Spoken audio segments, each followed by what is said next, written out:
I'm ready to create the memory stitch on the back of the panel with the bead chain. I've marked the placement at the top of the hem on the back of the panel, and this placement that I've marked with pins is where the folds will fall to the back. Just for demonstration purposes, I've marked with a black Sharpie marker the placement on the bead chain. The tack points on the bead chain are about 1/4 of an inch larger than the space between the pleats when the draperies are fully closed. So I'm going to take my needle and thread, and I'm going to stitch the bead chain just below the top of the fold on the back of the panel on the placement of the pins.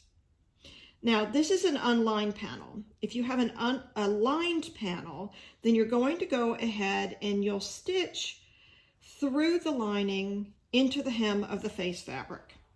And I'm just going to stitch this. I'm not going to stitch it too terribly tight, but I'm going to stitch it secure. And I'll just go around a couple of times.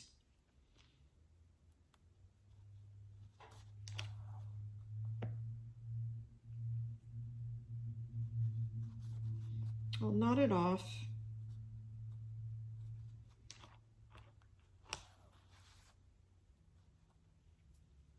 Clip it,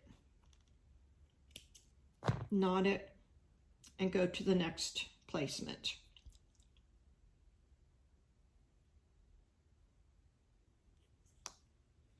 I'll take the mark on the bead chain, move it over to the next pin, which is the back of the next fold, and stitch it into place.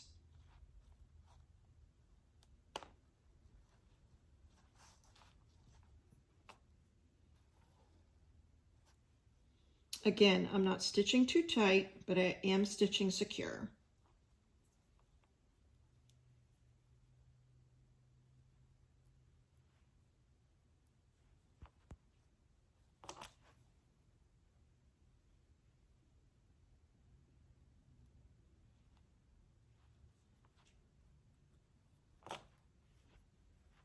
Knot it, clip it,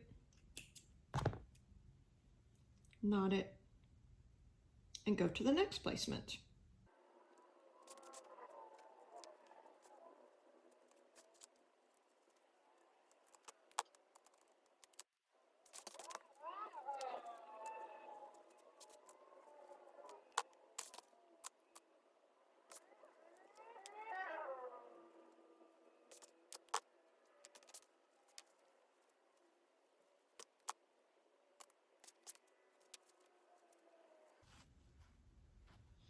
Okay, so we're at our last tack point. Clip that off, and here we go. You can see that we've got the bead chain on the back of our panel, and I'm going to go hang it up and let you see the difference between the way the panel looked before we did the memory stitch with the bead chain and how it looks now.